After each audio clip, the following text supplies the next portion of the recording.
Hi, boys. Welcome to DaddyCast Ancient World Echoes, Week 12. A story from Tibet. The story of the stone lion. Once upon a time, there were two brothers whose father was dead and who lived alone with their mother in a big house in a well cultivated valley. Now, the elder of these brothers was a smart, clever man, but was of a very selfish, cold hearted disposition, and the younger brother was simple and kind, but rather dull. The consequence was that after the death of their father, the elder brother conducted most of the business of the family himself and entirely supported his brother and his mother, whilst the younger brother, although quite willing to do his best, was not clever enough to be of any assistance in the household. After a time, the elder brother decided in his mind that he could no longer endure this state of affairs, so he one day called his young brother aside and told him plainly that he would no longer continue to support such a lout, and that it would be better for him to go out into the world and seek his own fortune alone. The poor boy was much grieved on hearing this decision from his brother, but he was quite unable to protest or dispute, so having packed up his few belongings, he went to say good-bye to his mother and told her what had occurred. The good woman was very angry when she heard the news, and she said to her son, "Very well. If your hard-hearted brother insists on turning you out of the house, I will accompany you. I cannot consent to remain any longer with such an unnatural and cruel son." So next day the mother and her younger son left the house and set off together to seek some means of livelihood for their own account.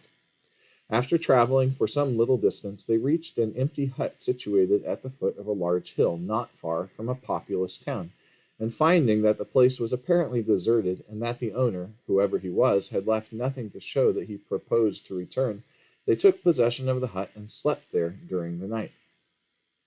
Next morning, early, the boy, taking an axe with him, went out onto the hillside and began chopping wood.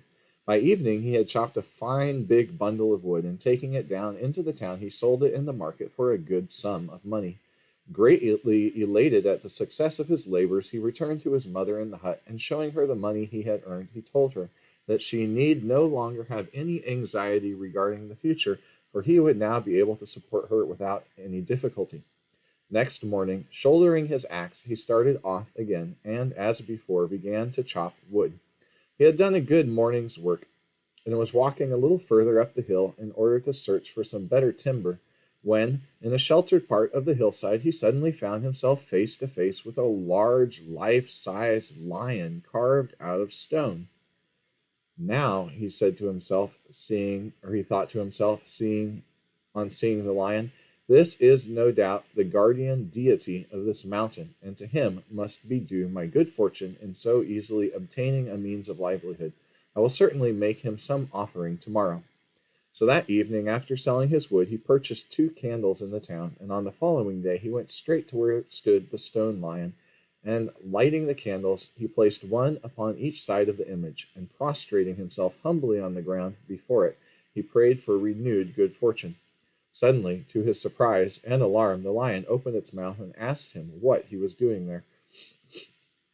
The young man replied that having been driven from his home by his proud and hard-hearted brother, he was now engaged in earning his livelihood by chopping wood upon that hill, and that thinking the lion must be the guardian deity of the mountain, he had considered it right to make him some sort of an offering and to request his continued patronage and assistance. "Very good," replied the lion in a guttural tone of voice. "Come again at this time tomorrow, and bring with you a large bucket, and I will furnish you at once with what wealth you require." The boy thanked the lion for his kindness, and carrying his load of firewood down to the village, he sold it for a good price, and with the proceeds he purchased himself a large wooden bucket. Next morning he went up onto the hill again, carrying his bucket, and arriving near the stone lion, he again prostrated himself upon the ground and announced his presence. "Very good," replied the lion. "You must now act as follows. Hold the bucket under my mouth, and I will vomit gold into it. But as soon as the bucket is nearly full, you must tell me, as on no account must a single morsel of gold fall to the ground." The young man proceeded to do as the lion had instructed him. He held the bucket below the lion's mouth, and the lion forthwith began to vomit into it a stream of gold pieces. When the bucket was nearly full, the young man informed the lion of the fact, and forthwith the stream of gold came to an end, and the youth, having thanked the lion most heartily for his munificent gift, carried off his bucket of gold in triumph to his mother. The poor woman was at first quite frightened at seeing so much wealth, but her son, having explained to her how he had come by it, she became greatly excited and pleased. The next day, the widow and her son set about placing themselves in more comfortable circumstances. They purchased a large farmhouse in the neighborhood and a large stock of cattle and sheep, and settled down in their new abode, and henceforward they began to live in a very comfortable and prosperous manner. On this page, we have the picture of the lion vomiting gold. The news of the changed condition of his life, of his mother, and his younger brother soon reached the ears of the eldest son, and overcome with curiosity as to how this result had been brought about, he decided to call upon them and to ascertain the cause of their prosperity. So, accompanied by his wife, and carrying with him a very small piece of cloth as a present, he set out to pay them a visit.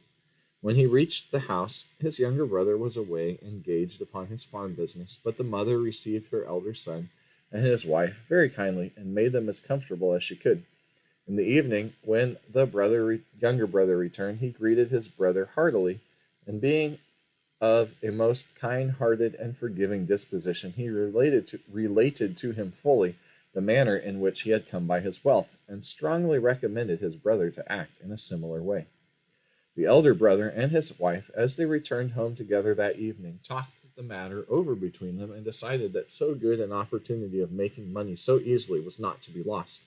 So the next day the husband proceeded to the town, and after a prolonged search purchased the largest bucket which was to be had in the whole place.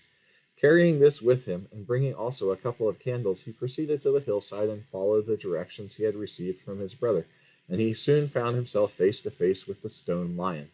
He at once lighted his candles and placed them one on each side of the lion, while he prostrated himself upon the ground and prayed to the lion for good fortune.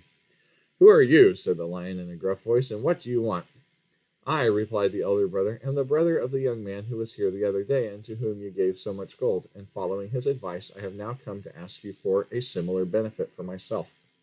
"Very well," said the lion, "place your bucket under my mouth, and I will vomit gold into it, but as soon as the bucket is nearly full, you must inform me of the fact, as on no account must a single piece of gold fall to the ground. If this should happen, you will meet with misfortune."